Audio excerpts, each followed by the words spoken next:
नमस्कार दोस्तों। भारतीय साक्ष्य अधिनियम की सीरीज में चैप्टर नंबर 5 हम लोग पढ़ रहे हैं और आज चैप्टर नंबर 5 की लास्ट सेक्शन हम लोग पढ़ेंगे, सेक्शन 93 भारतीय साक्ष्य अधिनियम। और यही सेक्शन पहले 90 कैपिटल ए हुआ करती थी। देखिए, 4 सेक्शंस मैं आपको बताऊं, एक सेक्शन 80 और एक सेक्शन 81। तो 80 और सेक्शन 92 आपस में कनेक्टेड हैं एंड सेक्शन 81 एंड सेक्शन 93 भारतीय साक्ष्य अधिनियम की सेक्शंस हैं। ये दोनों आपस में कनेक्टेड हैं। ये 80 एंड 92 का पेयर है, 81 एंड 93 का पेयर है।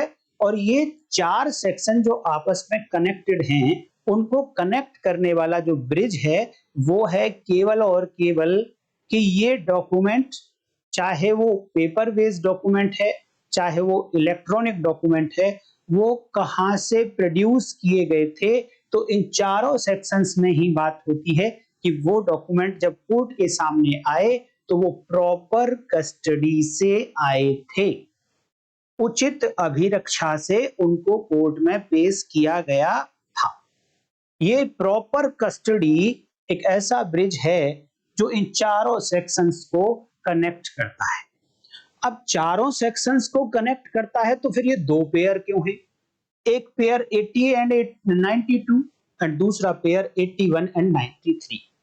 तो देखिए, प्रॉपर कस्टडी की जब बात हो रही है तो एक डॉक्यूमेंट जब पेपर बेस्ड डॉक्यूमेंट आएगा प्रॉपर कस्टडी से तो दो सेक्शन हैं, 80 एंड 92।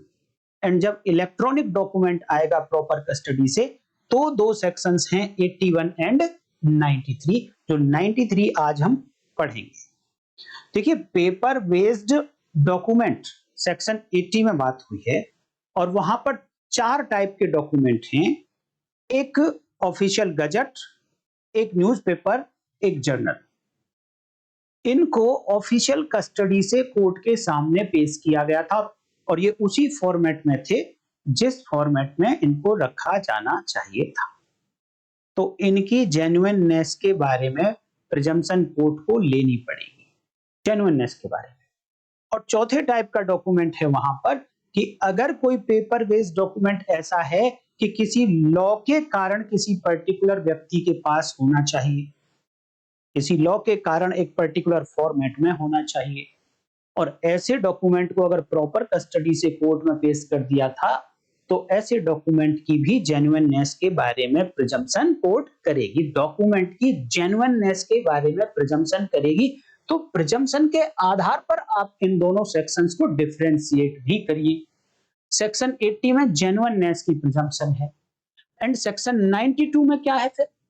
तो सेक्शन 92 में एक बात तो कॉमन हुई कि प्रॉपर कस्टडी से डॉक्यूमेंट आया हो। तो वो डॉक्यूमेंट कैसा है सेक्शन 92 में? नंबर एक बात तो पेपर बेस्ड डॉक्यूमेंट है क्योंकि 80 से कनेक्टेड है। नंबर दूसरी बात, ये डॉक्यूमेंट ये प्रूव कर दिया है या ऐसा क्लेम किया जा रहा है कि ये डॉक्यूमेंट 30 साल पुराना डॉक्यूमेंट है।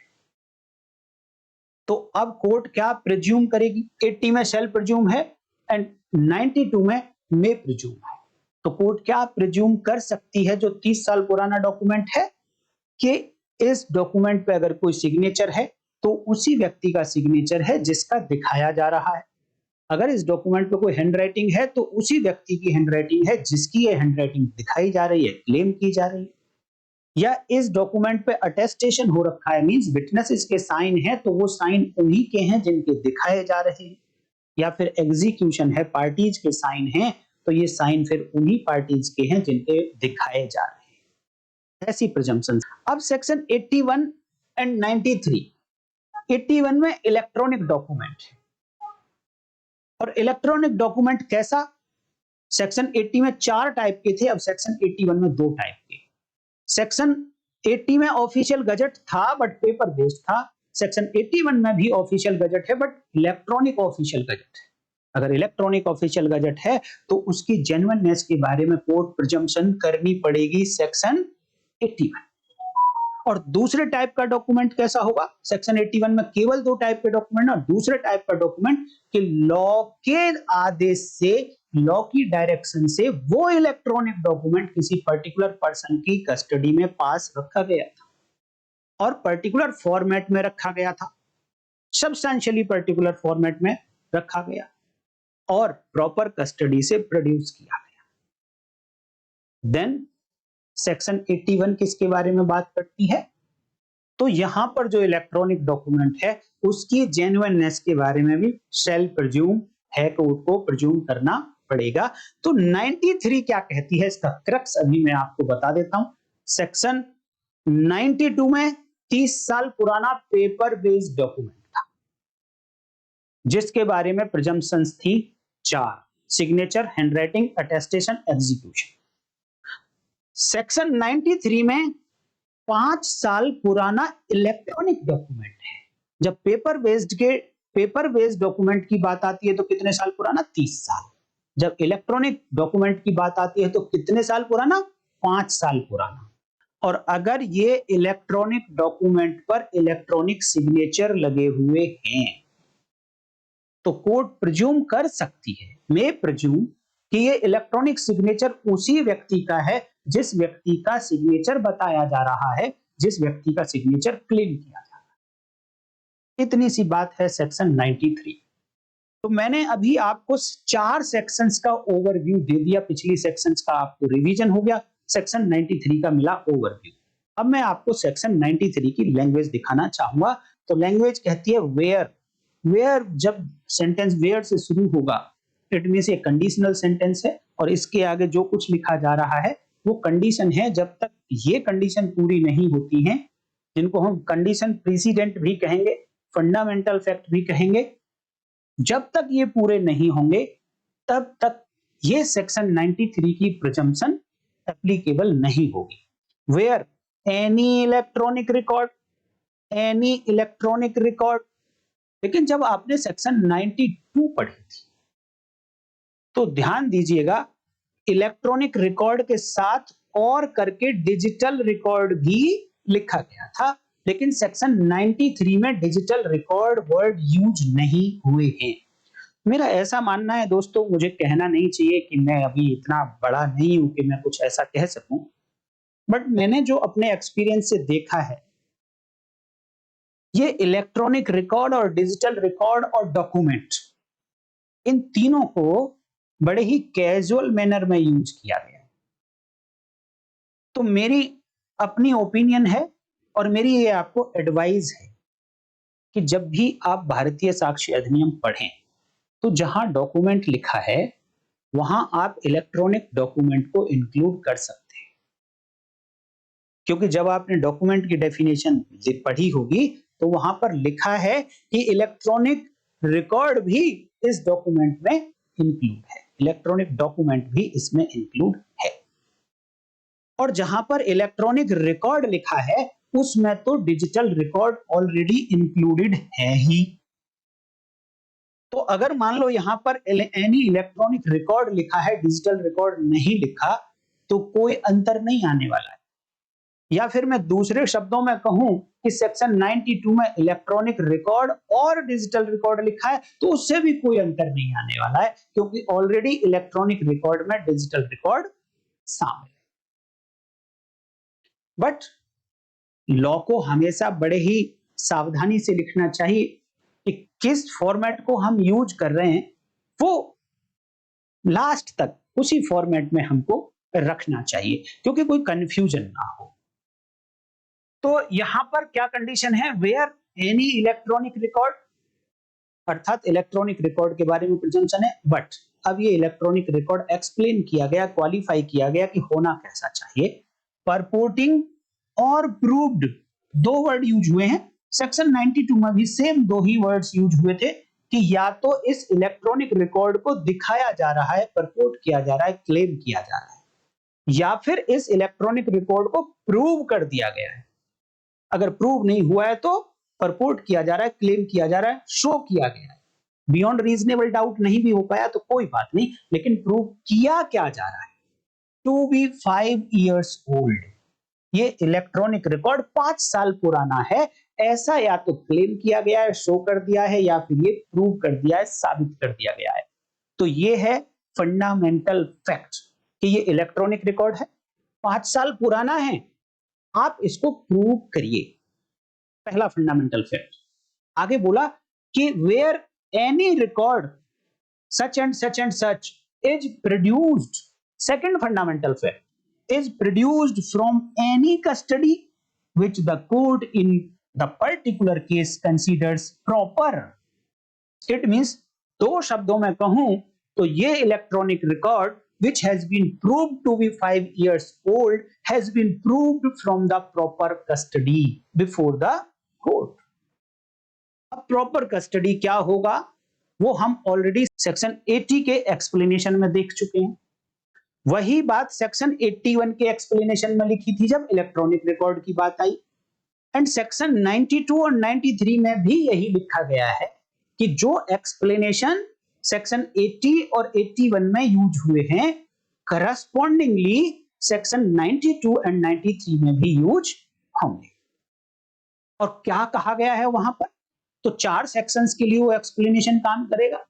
तो सिंपल सी बात कही गई है कि अगर वो पेपर बेस्ड डॉक्यूमेंट है या वो इलेक्ट्रॉनिक डॉक्यूमेंट है, नेचुरली जिस स्थान पर जिस प्लेस पर वो डॉक्यूमेंट नेचुरली होना चाहिए, या जिस एंड नॉट या एंड जिस पर्सन के लुक आफ्टर में होना चाहिए, जिस पर्सन की देखभाल में नेचुरली वो डॉक्यूमेंट होना चाहिए, अगर ऐसी जगह पर ऐसे पर्सन की देखभाल में है वो डॉक्यूमेंट, तो वो डॉक्यूमेंट कहा जाएगा कि प्रॉपर कस्टडी में है। और अगर वहां से कोर्ट में प्रोड्यूस किया गया है, देन ये second fundamental fact is complete, the any electronic record is produced from proper custody, proper custody से उसको प्रोड्यूस कर दिया गया।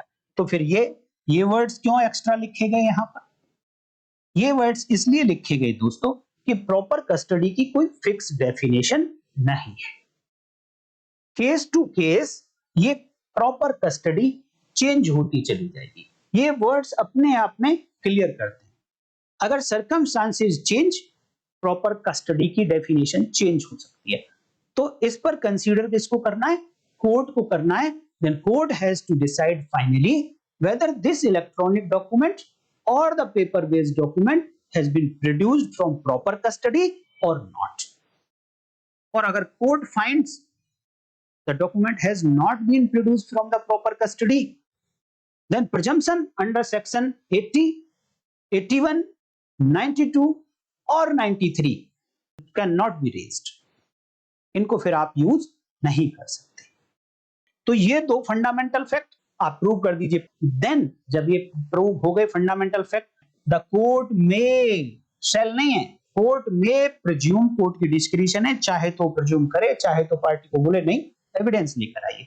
Presume that the electronic signature only, ध्यान देना क्या किस फैक्ट की प्रिजम्पशन है, only one fact, electronic signature which purports to be the signature of any particular person was so affixed by him or any person authorized by him in his behalf.